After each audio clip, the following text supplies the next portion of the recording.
بسم اللہ الرحمن الرحیم۔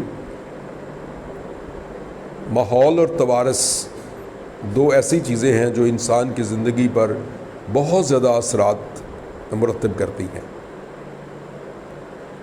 توارث وہ کوالٹیز ہیں، وہ ان بورن کیپبلٹیز ہیں جو انسان کو بلڈ میں اس کے پیرنٹس سے ملتی ہیں، اور ضروری نہیں کہ وہ پیرنٹس کی ساری کوالٹیز اولاد میں منتقل ہو جائیں، لیکن بہت ساری چیزیں والد اور والدہ کی اولاد تک منتقل ہوتی ہیں۔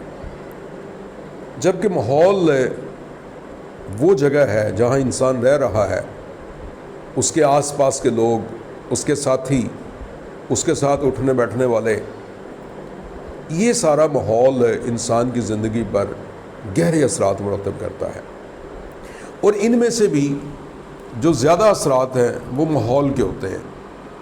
توارث سے انسان کیپبلٹیز لے کر ماحول کی وجہ سے ان کو خراب بھی کر سکتا ہے، ان کا مس یوز بھی کر سکتا ہے، اور تباہی کا سامان بھی مہیا کر سکتا ہے۔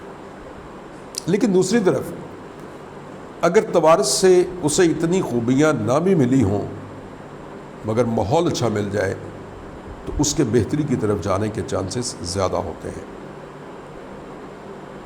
خلیل جبران ایک عربی زبان کا رائٹر ہے، وہ بڑی خوبصورت بات لکھتا ہے، کہتا ہے کہ مجھے مصوری کا شوق تھا، میں مختلف قسم کی تصویریں بنایا کرتا تھا، اور ایک دن اچانک میرے ذہن میں ایک خیال آیا کہ کیوں نہ میں کسی فرشتے کی تصویر بناؤں۔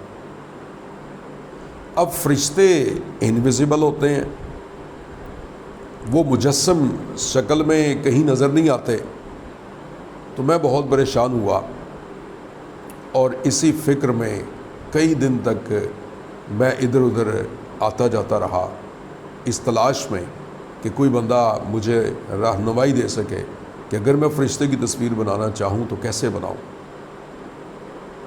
تو خلیل جبران کہتا ہے کہ ایک دن میں جاتے ہوئے ایک گاؤں کے پاس سے گزرا، وہاں کھیتوں میں ایک چرواہا بکریاں چرا رہا تھا، اس کے پاس میں رکا، اس نے مجھے کہا، مسافر آپ پریشان دکھائی دیتے ہیں، تو میں آپ کی کوئی مدد کر سکتا ہوں؟ تو میں نے سنا تھا یہ چرواہے بہت ہی زیادہ عقل مند ہوتے ہیں، ان میں ذہانت اور فراست عام انسانوں سے بڑھ کر ہوتی ہے۔ تو میں نے فوری اپنا مسئلہ اسے بتایا کہ میں ایک مصور ہوں اور ایک فرشتے کی تصویر بنانا چاہتا ہوں۔ تو اس چرواہے نے مجھے کہا، اس میں پریشان ہونے والی کون سی بات ہے، فلاں بستی میں چلے جاؤ، وہاں ایک نوجوان بچہ ہے، اس کو دیکھ لو گے، اس کی تصویر بنا لو گے تو یقیناً ایسے ہی ہوگا جیسے تم نے کسی فرشتے کی تصویر بنائی۔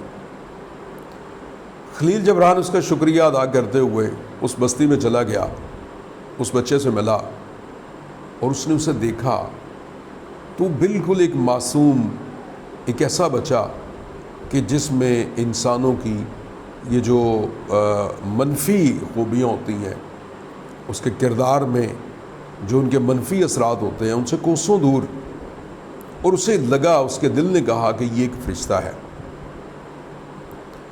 اب خلیل جبران نے جلدی سے اپنے وہ آلات مصوری نکالے اور اس بچے کی تصویر بنا ڈالی۔ پھر یہ اس کا ایک ماسٹر پیس تھا، اس کو لا کر اس نے اپنے دوستوں کو، ساتھیوں کو دکھایا، اور سبھی نے اس کی تعریف کی کہ واقعی یہ بچہ نہیں ہے، یہ کوئی فرشتہ ہے۔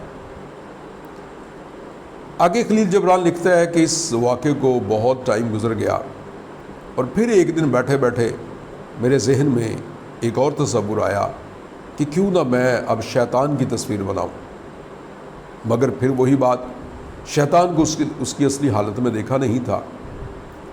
تو اب میرے ذہن میں وہی چرواہا آیا جس نے مجھے کچھ عرصہ پہلے، کئی سال پہلے اس نے مجھے گائیڈ کیا تھا۔ تو میں سیدھا اس چرواہے کے پاس گیا، سلام دعا کے بعد اسے اپنا مدعا بتایا، تو چرواہے نے مجھے کہا کہ فلاں شہر میں ایک قید خانہ ہے، ایک جیل ہے، اس میں فلاں قیدی ہے، تم اسے جا کر مل لو، اور مجھے امید ہے کہ اس کے ملنے کے بعد تمہیں کسی شیطان سے ملنا نہیں پڑے گا۔ خلیل جبران اس کا شکریہ ادا کرتے ہوئے اسی شہر میں اسی قید خانے میں پہنچا اور اسی بتائے ہوئے قیدی کے پاس گیا۔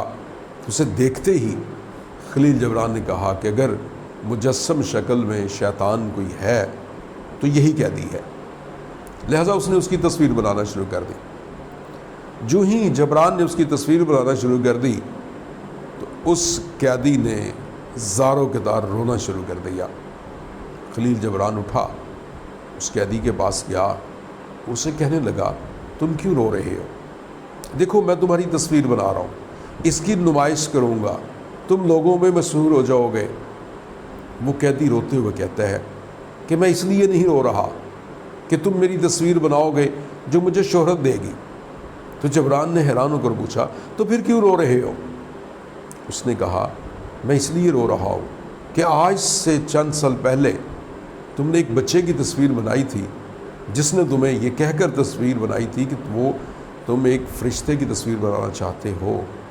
وہ بچہ میں تھا، اور آج جس کی تم تصویر بنا رہے ہو اسے تم ٹائٹل شیطان کا دے رہے ہو، اور میں ہی وہی بچہ ہوں جو کبھی فرشتہ تھا اب شیطان ہوں۔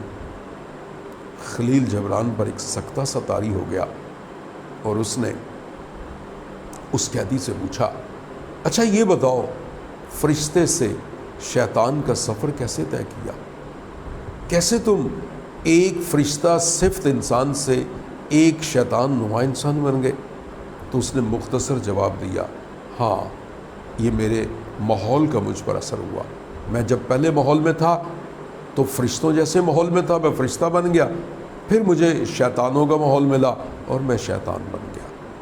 تو دیکھیے اس خوبصورت حقائق سے ہمیں اپنے ماحول کے بارے میں اس سے بڑھ کر اور کیا نصیحت ملے گی؟ ہمیں بھی کوشش کرنی چاہیے ایسے ماحول کو اڈاپٹ کریں کہ جو ہمیں اچھائی کی طرف لے جائے، جو ہمیں بہتری کی طرف لے جائے، جو ہمارے لیے کل کو کہیں پر بھی شرمندگی کا باعث نہ بنے، اور ایسے ماحول سے بچنے کی کوشش کریں کہ جس سے کل ہمیں تنزلی کی طرف جانا پڑے، کل ہم ان فرشتہ صفات انسانوں کی صف سے نکل کر ان شیطان نما بھیڑیوں کی صف میں شامل ہو جائیں۔